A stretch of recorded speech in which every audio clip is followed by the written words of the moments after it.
Para onde foi Deus? Gritou ele. Eu vos direi. Nós o matamos, vós e eu. Todos nós somos seus assassinos.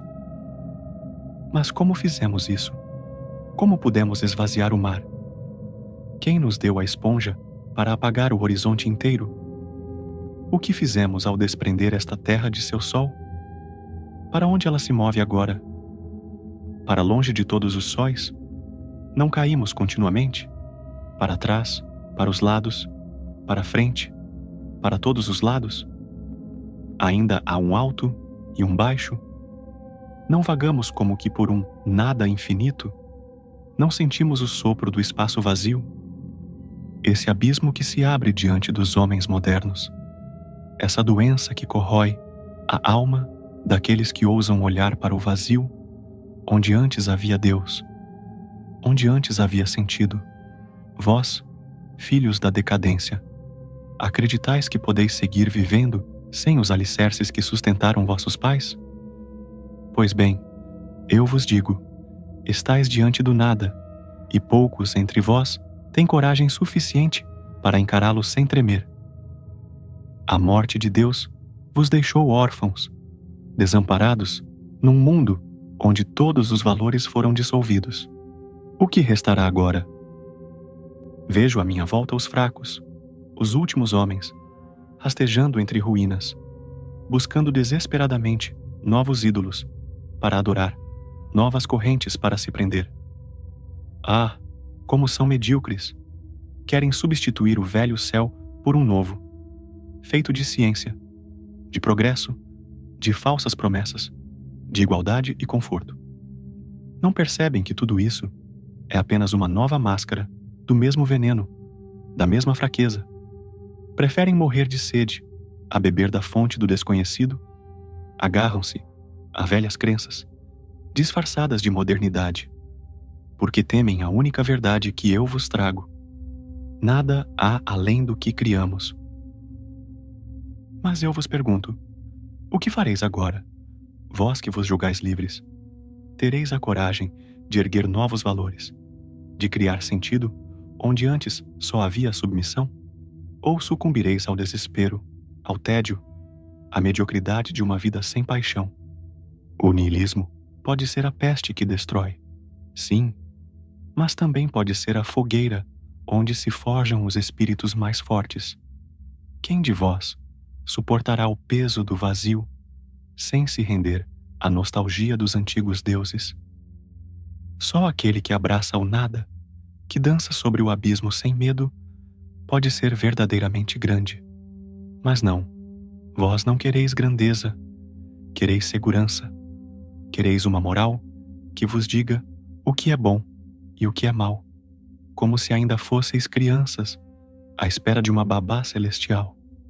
Pobres coitados, pois eu vos digo, é o destino inevitável de quem ousa pensar, e somente os mais audazes poderão atravessá-lo sem perecer. Vós quereis sentido? Então criai. Não há ordem no cosmos. Não há desígnio divino esperando ser descoberto. Há apenas vós e vossa força, ou vossa fraqueza. Afogai-vos no desespero, ou elevai-vos sobre ele. O mundo pertence àqueles que suportam a ausência de sentido, e ainda assim têm coragem de afirmar a vida, de dizer sim a tudo o que existe. Isso é o começo para aqueles que têm poder suficiente para suportar sua própria liberdade. E se um dia, ou melhor, uma noite, um demônio se esgueirasse até vós, em vossa mais solitária solidão, e vos dissesse: esta vida, tal como a viveis agora e a haveis vivido, tereis de vivê-la ainda uma vez, e inúmeras vezes, e não haverá nela nada de novo. Cada dor e cada prazer, cada suspiro e cada pensamento vos será restituído, na mesma sucessão e ordem. Não vos lançaríeis ao chão, rangendo os dentes e amaldiçoando essa maldição? Ou, ao contrário, vos encheríeis de júbilo e diríeis ao demônio: jamais ouvi algo mais divino? Quão poucos são aqueles que poderiam ouvir tal sentença sem desespero, porque a maioria de vós vive como se a vida fosse um fardo, como se o tempo fosse algo a ser superado, como se o amanhã pudesse redimir a mediocridade de hoje. Pobres tolos, eu vos digo, se não sois capazes de desejar que cada instante retorne eternamente, se vossas ações não são dignas de uma repetição infinita, então não sois dignos da vida. Isso não é uma doutrina para covardes, mas uma prova para os mais fortes, pois aquele que compreende e aceita esse pensamento deve transformar cada momento num instante de grandeza. Deve dançar sobre o abismo, rir-se da dor, abraçar a existência como um artista que esculpe seu próprio destino. O que fizestes hoje, faríeis para sempre? Se vossas mãos tremem diante dessa possibilidade, então vossa vida é fraca e indigna.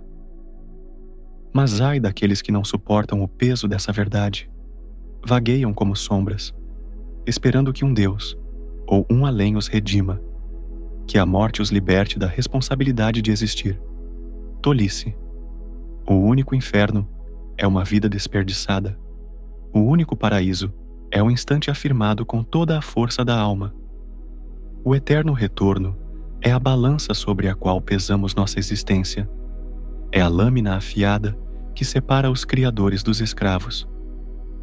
Eu vos pergunto, meus irmãos, quereis esta vida uma vez mais e infinitas vezes? Ou fugireis dela, mendigando sentido, onde não há senão vosso próprio querer? Aprendei a amar vosso destino. Aprendei a dizer sim a cada dor e a cada êxtase. E talvez vós mesmos vos torneis os criadores de um novo mundo. O homem é algo que deve ser superado. Vós, rastejantes e conformados, pensais ser o ápice da criação? Ah, que ilusão infantil! Sois apenas uma ponte, um fio estendido sobre o abismo entre a besta e o que há de vir. Dizei-me, o que fizestes para superar a vós mesmos? Quem entre vós ousou criar novos valores, desafiar os ídolos do passado e afirmar a vida em toda a sua plenitude? Vejo-vos, acomodados em vossas pequenas certezas, satisfeitos com vossas migalhas de moral e obediência. Mas eu vos digo, o super-homem ri de vós. Viveis como os últimos homens, esses vermes satisfeitos que se alegram com sua pequenez, que evitam todo perigo, toda dor, toda grandeza. O último homem pisca os olhos e diz: inventamos a felicidade. Temeis o risco, temeis a queda, temeis a própria liberdade. Mas o super-homem, ele dança sobre o abismo. Ele abraça o caos. Ele cria e destrói sem temor, pois sabe que não há céu a guiá-lo, nem inferno a ameaçá-lo. Ele mesmo é sua lei, sua força, sua própria redenção. O que fazeis, se não repetir as palavras dos mortos? Vossa moral não passa de uma sombra. Vossas crenças são cinzas frias, de fogueiras que um dia arderam. Mas pergunto, não tendes fogo próprio?